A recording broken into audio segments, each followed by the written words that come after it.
GPS Dairy Consulting presents Ahead of the Herd, a GPS DairyCAST presentation. Hosted by King Hickman and Paul Dyke, with Peggy Coffeen of the Up-Level Dairy Podcast.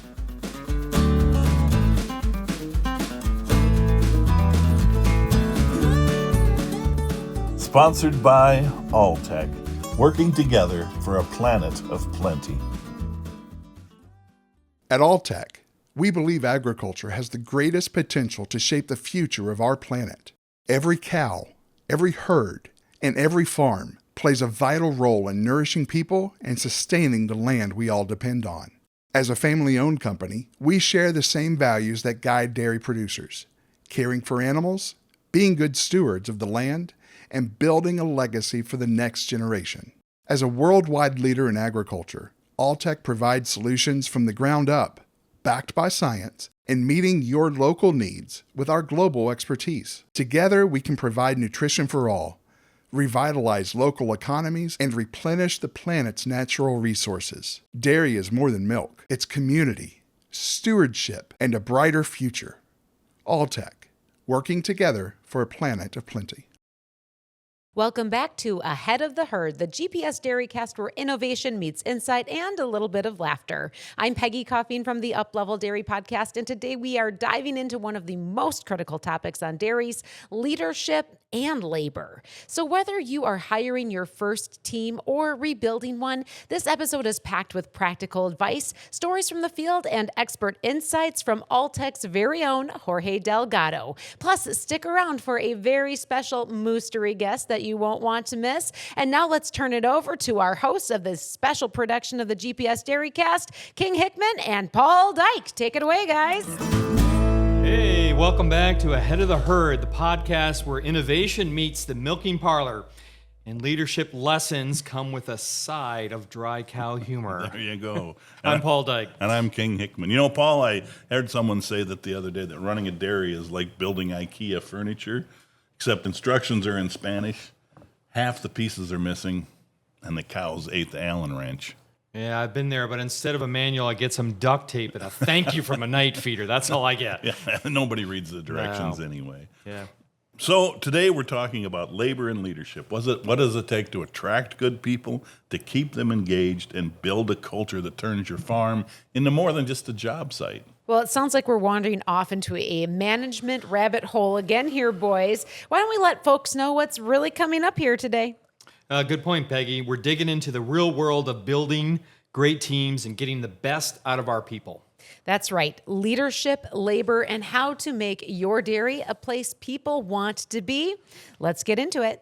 Labor's become one of the top limiting factors on dairies of every size. We hear it all the time.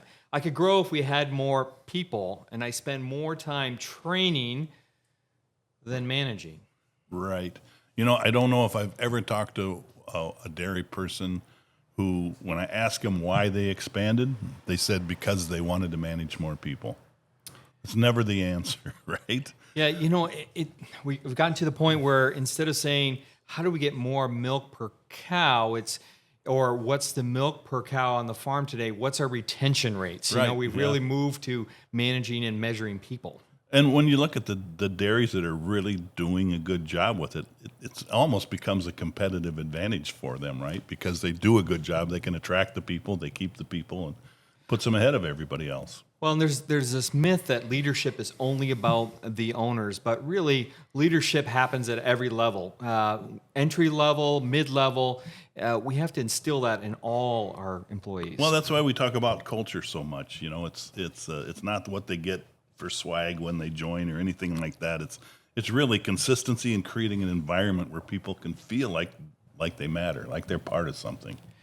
You know, it's really when people start taking ownership, when they stop just doing, but they start thinking on the job. They start thinking critically, like adding water to the mixer because something's drier or something's out of place, and they take the initiative to make a change. That's the feed fit mindset right there, where we want people to not be compliant. We want commitment. You know, there's a difference between compliance and commitment. It's the next step. Yep. Today we're thrilled to welcome Jorge Delgado. He's a seasoned leader. I've worked with him, a great guy. He's a seasoned leader in people development and dairy operations, and a key voice for Alltech. Let's welcome Jorge Delgado. Thanks for joining us. Welcome to the set, Studio 2 in Sheldon, Iowa. We appreciate you coming out. Thank you guys. Well, thanks for joining us, Jorge. I guess as you've worked with teams across the globe, right? And before we dive really into that, but all those dairies that you've worked with, is there a common mistake that you see leaders make, or no matter what? You walk onto a dairy, you can expect this is probably what's going on. Yeah. No, thanks for the question. That's a great question, and thanks for having me here. I think the very first mistake that I've seen on dairies, and the very common mistake, right, is that we want to lead a team into a common goal, but we don't have a goal. So if we don't have a goal, where are we going to lead this team, right? And so that's going to be the case for many of the organizations. And sometimes they have a goal, but nobody knows about the goal. And in many situations, people doesn't understand the goal because they were never included in building that goal. So that's going to be the main common goal. Great. The main common mistake. Common mistake, right? Yeah. What kind of goals are you thinking about? Are you talking a goal for the team or a goal for the farm, or what do you mean by they don't have a goal? That's a very good question. So it has to be both, right? It has to be a goal for the business, but in that goal, you have to build that goal with the people in mind, right? Most of the leaders that they have a goal, sometimes they don't include the people that are working for these leaders into that goal. You're going to see a lot of, mission statements, published on farms or any kind of business. They have a really clear goal, but when they are building these goals, they don't necessarily include the people when they are thinking about those goals. So it's same as you guys, right? I mean, if you're building a goal, you have to ask, the people that is working in your team, what are they thinking? What are they feeling? What do they see? And then when you include the people in those goals, then you have a goal, right? So that's the main thing I think they missed. One of the things I've heard you talk about is you use the word dignity. Dignity in the workplace. Can you share an example maybe of somebody changed their leadership and had a huge impact? Yes, and I think I can go the other way too, right? When we mention dignity, there are some places where there's no dignity, right? When they don't have the concept of dignity, especially when working with labor that comes from a different country, especially Latin America. What do you mean by dignity? Maybe start with there a little bit. Dignity is just an emotion that is going to make the people feel like they are valued, right? Yeah. And there are many places where that's not the case. There are just many examples of like people not even thinking about the basic needs of the people working for the farms, right? Yeah. Let's say a very simple thing: break rooms or bathrooms, right? If you really want to know the culture and dignity of the farm, go to the break room and go to the bathroom. If you see that the bathroom is a mess and the break room just doesn't have the basic needs to create dignity, then you don't have that. You are missing that. So there are, unfortunately, in agriculture, dignity is something that many times we missed. And the people working in those places, they miss that, and so they don't express those emotions or feedback when it comes to work and apport something to the industry or whatever they are working to. You've gotten to one of my pet peeves on dairies. If the owner isn't willing to use the bathroom that the employees use, like, what are we doing here? These bathrooms should be as clean for everybody. I mean, it's. I do have a problem with this as well, going into some farms and going, what are you doing? Let's get a bathroom that's functional and working and clean, and it should be that way all the time. Yeah. So we're almost going down the path here of onboarding. I know that you're really big on helping people onboard new employees, and part of that is just what you talked about, right? Even I have dairies that they take them out to the grocery store. They show them where the grocery store is. They help them shop the first time, things like that. But tell us a little bit about onboarding and what your philosophy on that is. Sure. Onboarding it's necessary, right? And it's a basic principle that every organization and every company and every dairy should have, right? Unfortunately, not many of these places, they have a onboarding structure in place, right? Usually, we've grown in the dairy industry knowing that we are going to have somebody, looking for a job, in our door, right? And then we grab this person, we bring this person into the organization, and then we send them to, train with somebody else, right? Let's say a milker, which is, maybe the kind of people that there's high turnover in the parlor. So we grab this person, we send them to the parlor to train with another body that has never been on board efficiently before. Right. And that's usually how it works. And 3 months later, 6 months later, you're going to see the results, right? Lack of communication, no feedback, the points that you were missing, that you mentioned, he's missing or she's missing those points. So what we need to start doing in the dairy or in the dairy industry is to be more structurized on having onboarding platforms for each individual that comes to work for us. So it is important, but I don't think we are there as a whole, as an industry. And I think we need to work more and more in creating better platforms for onboarding. And it's very simple. Yeah, I think I even read a survey somewhere where they surveyed milkers, and the question was, who trained you? Yeah. And a large percentage said nobody. I just they can't remember. they threw me in the That's nice. parlor and I started milking. Yeah, and exactly. then how do you have consistent? Back to that point, right? This is kind of interesting. If you ask the milker, at least 60 or 70% are they're not going to know the name of the dairy. First is because it's hard, it's in a different language, right? But then, when you ask, who's the owner? I think he's Matt. Matt, what last name? And what dairy you work for? Right. I think he's River something, right? Yeah. So if you don't know those basic things, then the process of onboarding it's failing at some point, right? Right. So then go back to the onboarding and go back to the goals and go back to the identity, right? And dignity. How can we work in this place if we're not clear about where we working and who are we working into, and what are those goals that this person has, right? For me, so I can share and work, in a confidence way here. So It's interesting that you say they don't know the name of the dairy. We expect them to know the vision, the goals, and what's the word, everything that's on the walls, they're in a dairy. And if they don't know the name of the dairy, maybe we're not in the right spot. Yeah, you mentioned a very good point, right? I mean, sometimes we're just so focused on the whys of milk production, right? Yeah. Cows per hour, cows per turn, somatic cell count, cases of mastitis, et cetera, et cetera, et cetera. Yep. And these guys are so focused on that they miss the whole thing about having a clear goal, communication, and make these guys to feel part of what they do. So when you break that and you combine the whys and hows, then you have a good team. Okay. Let's dig a little bit farther into that communication piece. There's different communication styles. How does that play into the success of your training that you've done with employees and what you've seen on farms? Yeah, that's become more and more difficult for producers, right?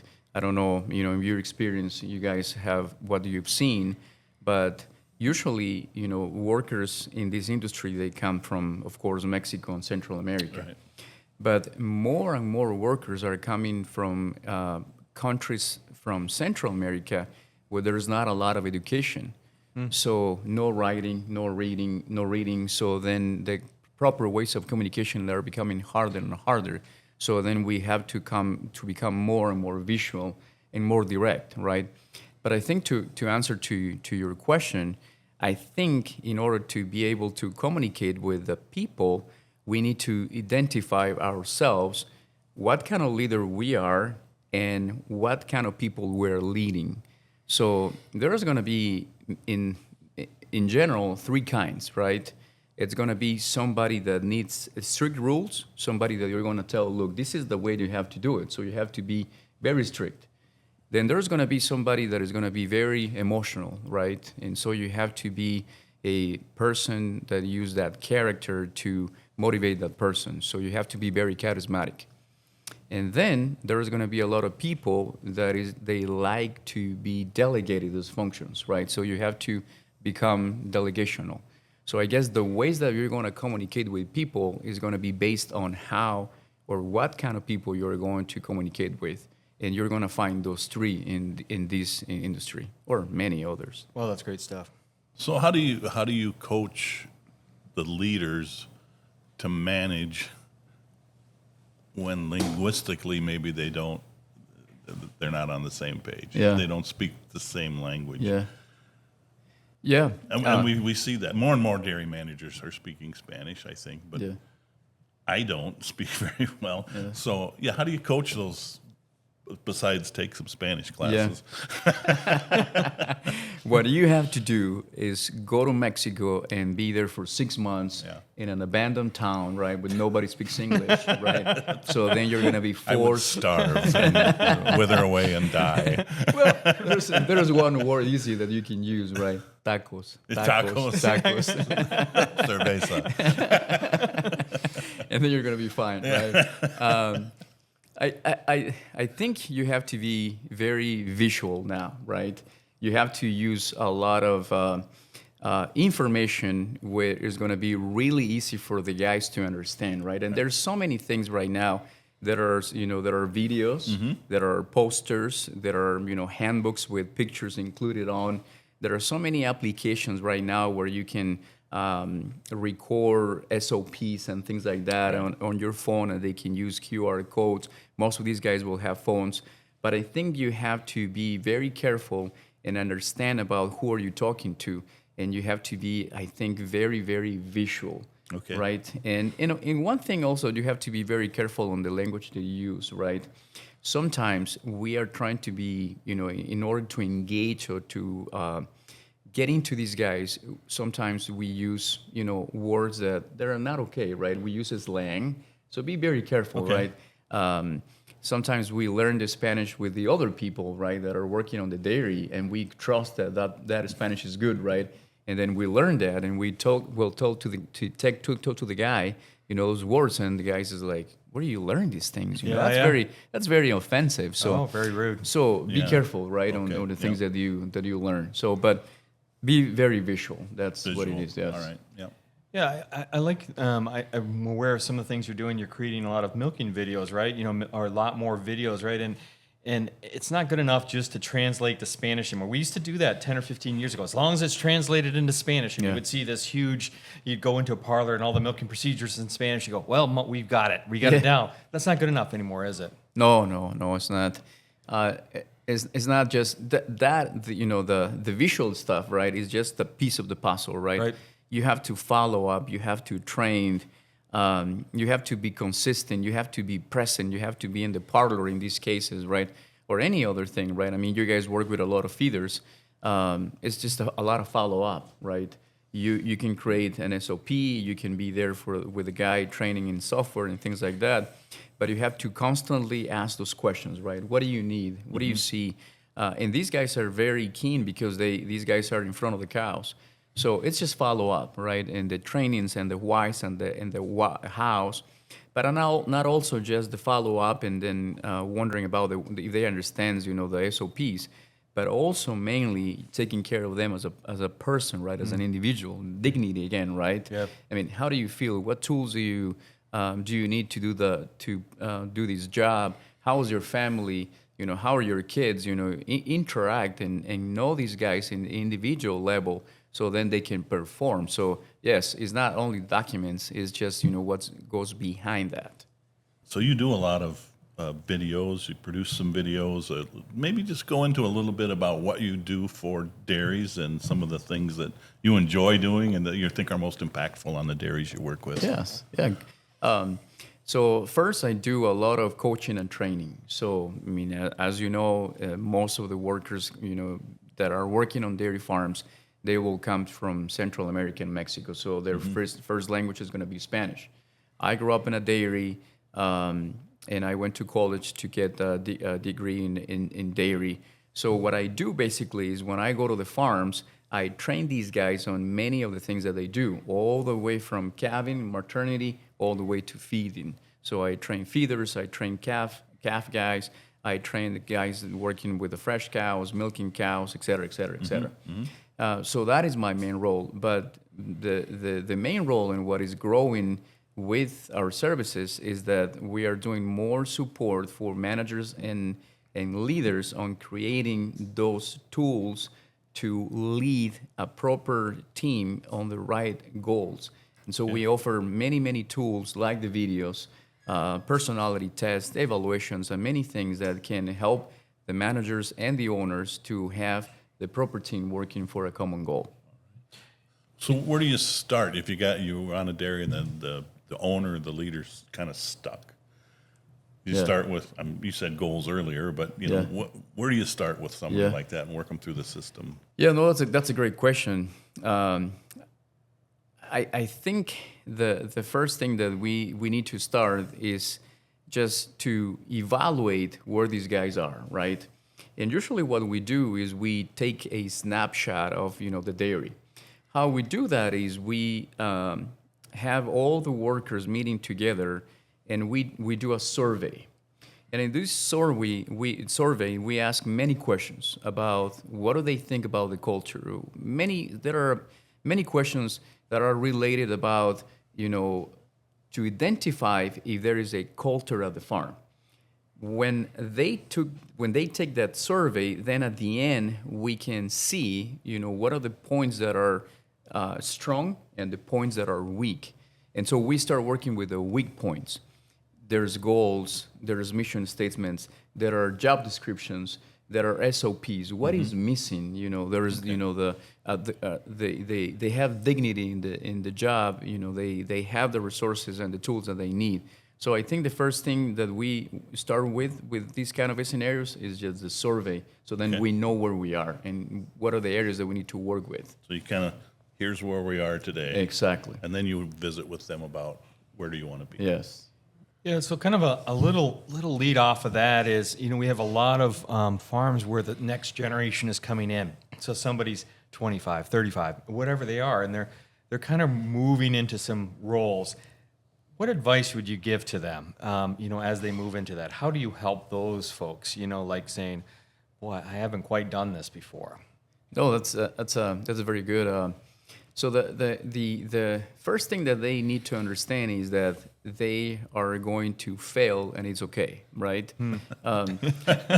The one thing is we've done that. They think that a leader, right, needs to know all the answers, and it has to lead people, right? And that's not the case. You have to tell them what to do. Exactly. There you go. Yeah. A good leader is somebody that will listen and we'll take feedback, and sometimes we'll stay back and listen and observe, right? What are the things that they need?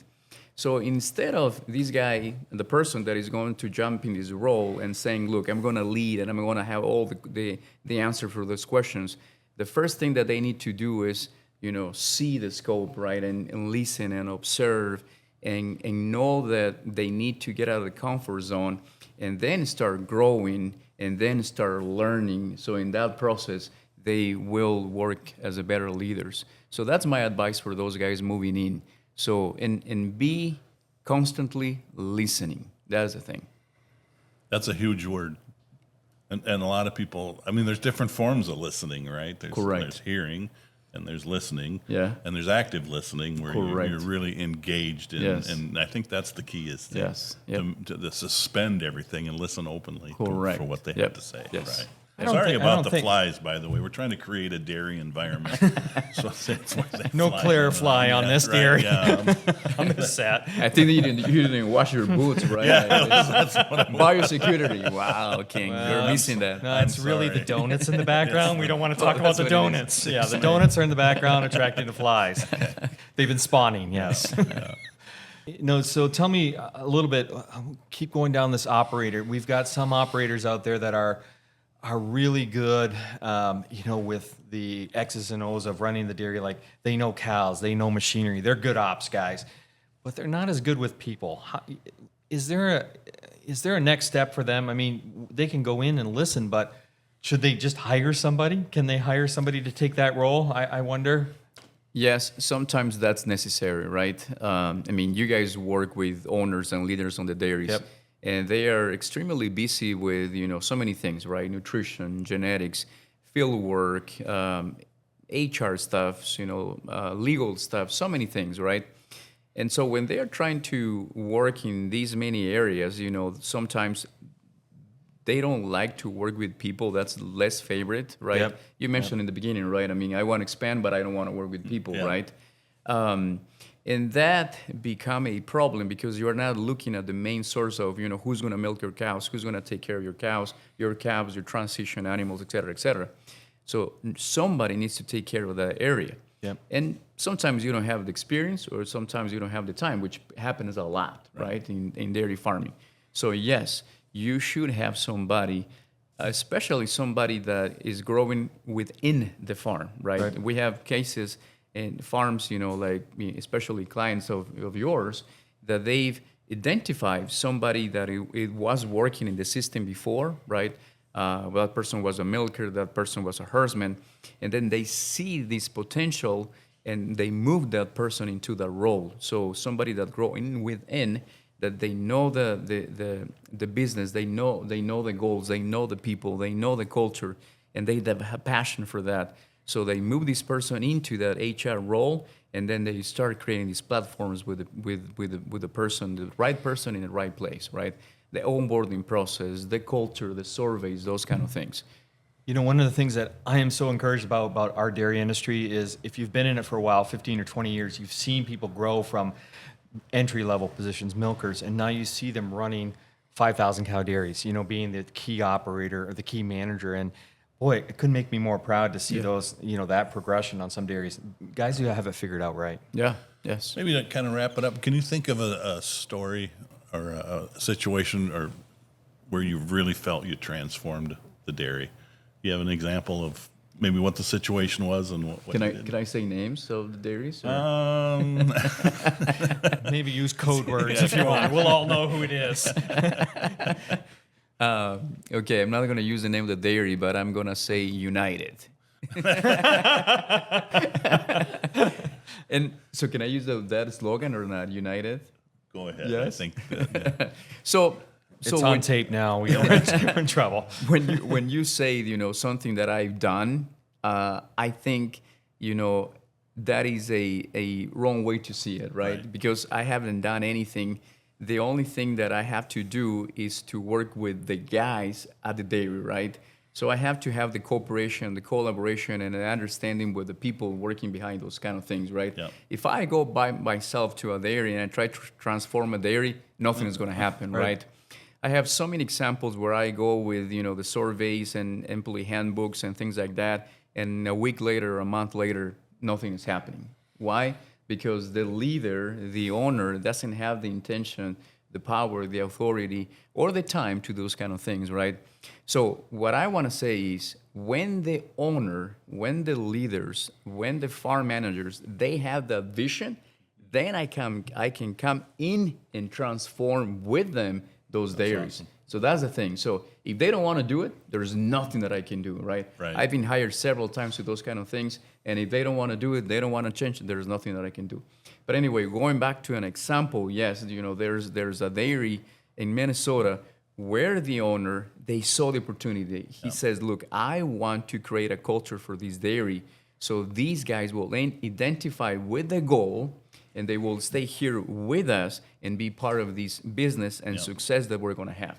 So with this dairy, we started working, doing surveys, identified what they need, and we created a mission statement with everybody involved in it.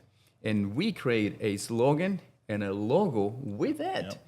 And then now you see these guys, when they shake hands, when they see, they see themselves on the farm using the slogan, using the logos, it's a culture. Yes, it but is. everything starts with a team. So that's what it is. Yeah. So that's the case of that farm, and I think it's a very successful farm. And the amazing part of that example is that's a multi-site operation. It is. And you built a culture on all the Yes. sites Yeah. consistently Yeah, across the sites. exactly. That's an amazing Yeah. part. Yes. Wow, so it's not just the owners coming up with the logo and the mission statement. It's all the employees being involved in the process. Everybody. Well, that's amazing. Well, Yes. thank you.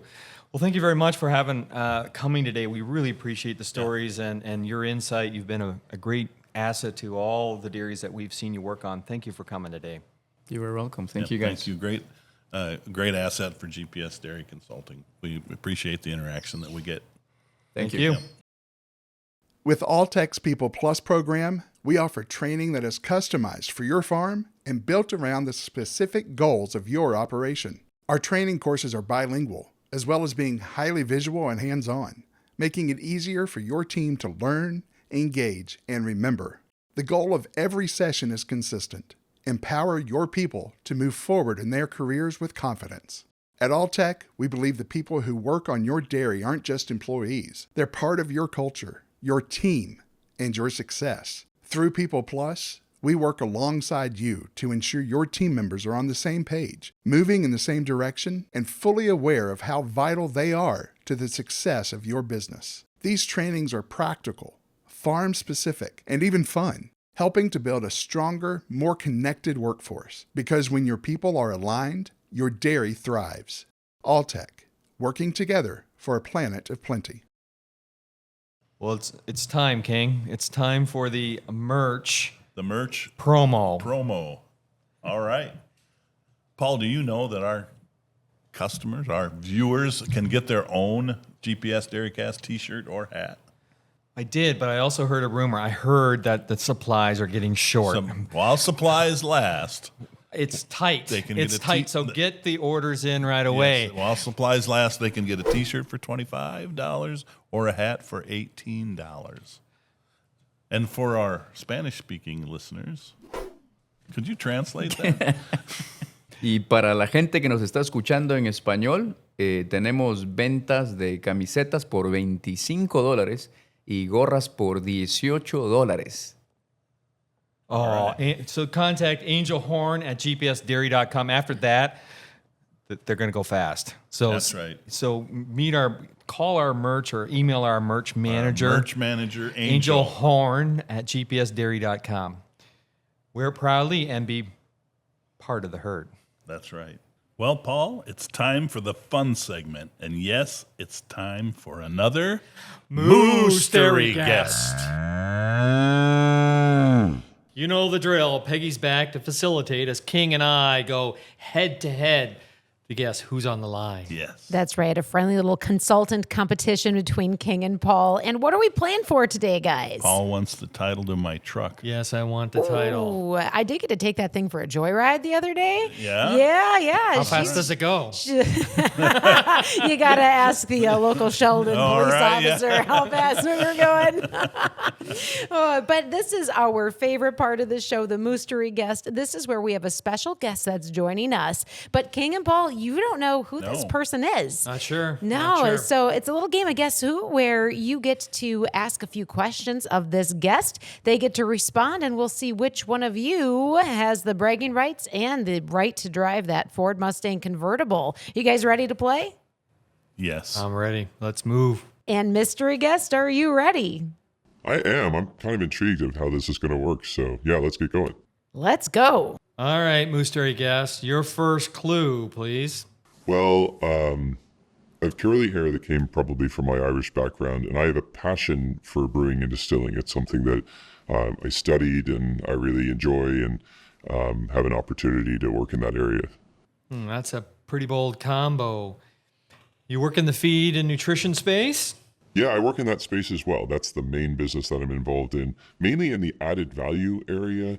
And I'm really focused on how we can improve producer economics. And through that, we can actually have a lot of outcomes that improve also elements that are linked to sustainability, nutrition, and generally a better food system. Do you lead a company? I do lead a company. I lead a company actually that my father founded. It's a pretty dynamic company, pretty exciting, and it's been amazing actually to take on from where he left off and take things also in my own direction, which is something he always encouraged me to do. Wait a second. This is Alltech's own Mark Lyons. Wow, how did you guess? Well, ding, ding, ding. We have a winner with King. It looks like you're Whoa. keeping the keys to your convertible. Wow. Close. Yeah. Well, we've got you, Mark. What excites you about where Alltech is headed?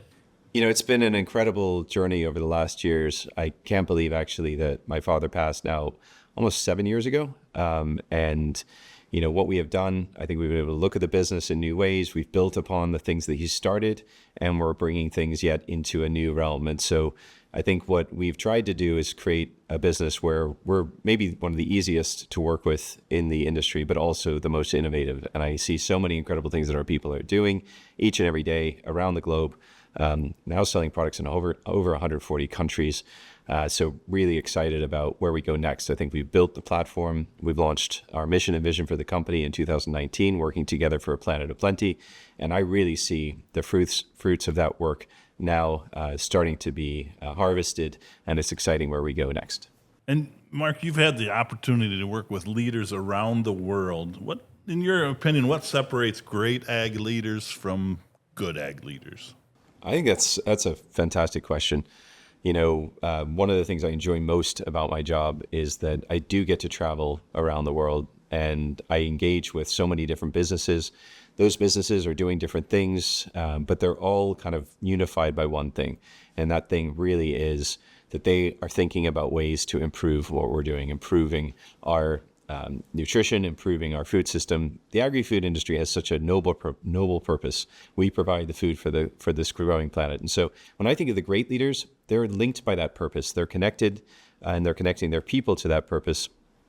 And they're bringing a lot more meaning to the work that they're doing, not simply thinking about how to run a business based on a financial outcome. And so I think if you can link your work, the efforts that you put in with a more noble purpose, and I think we have that opportunity in agriculture, maybe more than many other people do, I think you really can create outcomes where people not only feel like they have a great career, they have something that's fulfilling, but they really feel like they're making a difference. One last thing, Mark. If you could give one piece of advice to young professionals in dairy today, what would that be?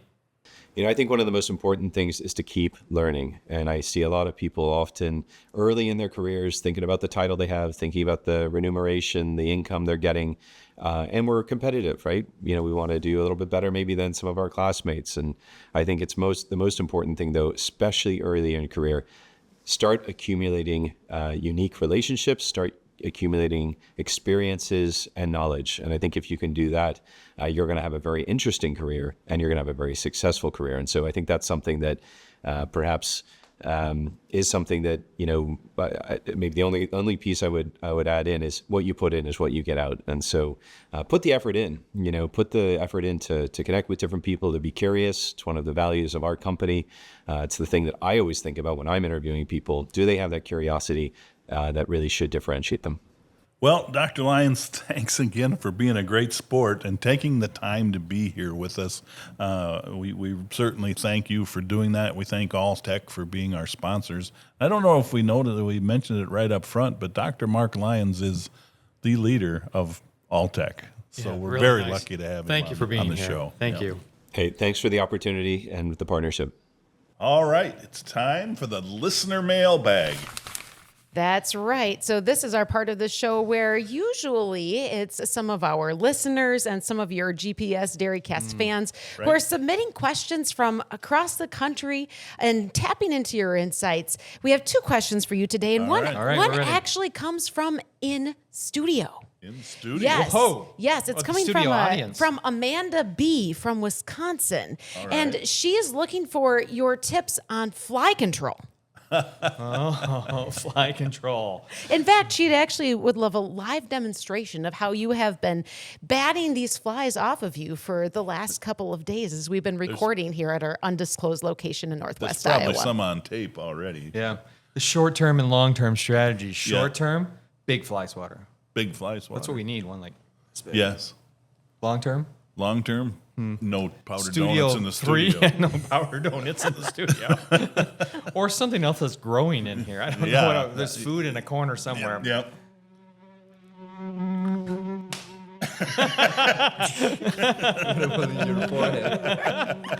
We need a fly swatter. Is there one in the kitchen? Is there a fly swatter in the kitchen? Can you hit Paul in the head, please? I was going to do that because look at that. It's a lot of there- flies there. Airport for flies. There's some fly droppings right Landing here. strip right up there. That's really funny. Airport. Oh, I get it. Pick on the fat kid. King, we aren't picking on you for your size. We're picking on you for not having hair. Words It's of different. affirmation. It's Peggy. different. It's my It's love different. language. Words of affirmation. I like your bald head, King. Shiny. It looks good. Sexy King. Yeah. So, but Jorge, any tips that you would have for on farm or in studio fly control? This is a real advice or keep with the jokes? You can give a real answer. This is a common question for dairies, right? Fly control. It's a big problem. It's a multifactorial. We got all. We could Multifactorial. do a whole episode. You can on say that. something in Spanish and Exactly. she won't know what you're saying. Yeah. Lo que tienes que hacer es revisar de dónde vienen las moscas. Y las moscas comúnmente vienen de donde están almacenada la comida. I agree. I Yeah, heard that's food. great. I Yeah. heard food at Donde, the end. yeah. You could have said we're all a bunch of idiots, but it sounded amazing. Who's the crazy blonde lady asking the question? Why does she ask these dumb questions? All right, so I'm going to dig back into the mailbag for a more serious question. Serious question. Wow. in the middle. Yes, a more serious question to wrap up this mailbag today. And Dan from Michigan is asking this. Building strong teams is important on our farms, but will we have the necessary workforce to hire from in 5 to 7 years? And what could we be doing now to ensure that we do? That's a good question. That's a good How's that for question. serious? That's an amazing You question. know, can I start This that is one a little bit? You know, Please. I think Serious the answers for 5 to 7 years start today. It's not just about recruiting in the future. So if you're saying, hey, how do I make myself a preferred employer, have the right environment? You know, a good dairy where they treat the employees right, they never seem to have problems employees wanting to be there. But I think 5 to 7 years from now, if you're looking mid-management or upper management level and you're saying, hey, you know, I need people from outside of my world to work on this dairy, bring in some interns, or start recruiting those high school, those college people, start recruiting other people to say, hey, come work here for a little while. Start going into other avenues like technical colleges and saying, hey, we're interested in having you work here. Start recruiting today, I think. Yes. Yeah. Yeah, and then start changing what you do inside of your operation, right, to attract that people, right? Right. But one thing that I want to add is like, in your farm you have a little small community, right? But you also, in order to attract that people and that generation or anybody in 7 years or 5 years, you also have to two things. So first, the community outside of your farm. If there's no community outside of your farm, then who wants to come and work for your farm, right? You can have the best place, the best culture and everything like that. But out there, you have to have a good community in place to support what you have inside. Right. And then the third thing is also, we are not here just doing these things ourselves. We have to work with the government, unfortunately, right? Or fortunately, right? They have to be able to see and support what we do and see the needs and the resources that we need, so then they can create or they can open these doors to people to come and work in the dairy industry. Right now, there's a lot of fear, for example, right? Nobody wants to come and work and be exposed, right? So then we have to do the 3 steps. Us first, then the community, and then inside of that, the government too. So we have to involve everybody in order to have that success in 7 or 5 years from now. So I think this goes back to what we've talked about on the previous 3 or 4 episodes. Right. Go back to episode 1 when we talked about resiliency and what does a dairy need to be resilient. And this is one of those things. It's what we talked about was having the plan in place, having things in place so that when trials and tribulations come, they're already set up for it. Same thing, they need to build the culture, right? They need to build the culture, build the dairy, build the communities so that they can continue to attract labor and they need to start working with the government. You know, let's have a plan. Let's go out and do that. That's how the dairies are going to be resilient and be sustainable in that. It's like we got to start now, like you said, Paul, for the next 7 years. It starts now. Don't ask in 5 years. Hey, Right. How come? Why did we get here? Yeah. Well, What should I have done? Yeah. What should I have done? Yeah. Right. That's good. It's a great question. Yep. All right, that's it for listener mailbag on this episode. All right, that wraps up episode 5. We're drawing to the end here. Big thanks to Jorge Delgado for being here with us. It was a great episode. And also, we'd like to thank Alltech for their sponsorship, and especially Dr. Mark Lyons, who went out of his way in his busy schedule to spend a little time with us. So we really appreciated that. Yeah, don't forget that we'll be live in December 2 and 3 at the Leaders Forum. Come see us, be part of the studio audience, make it bigger than it is today. We really appreciate that. And don't forget to subscribe and leave us a review on your favorite social media and tell a fellow dairy farmer to tune us in. Right. And that episode, I think at Forum, we're going to have Steve Bodart And Gabriella. talking about milk components and profitability. Should be great. Looking forward to it. Yep. Until then, stay grounded, stay growing, and as always, stay ahead of the herd. Well, thanks for joining us for this edition of the GPS DairyCast. If you enjoyed today's conversation, you'll have the opportunity to join us live in person at the GPS Leaders Forum to learn all about profitability. The milk is in the components, how maximizing profitability with enhanced milk components can change your dairy and change your future. And so don't forget that if you love some of this GPS DairyCast swag, the blinged out t-shirts, and those stylish GPS DairyCast hats, make sure to reach out to Angel Horn at gpsdairy.com to get yours ordered today so that you can wear them for our live filming at the GPS Leaders Forum. Until then, I'm Peggy Coffeen, and let's keep on staying ahead of the herd.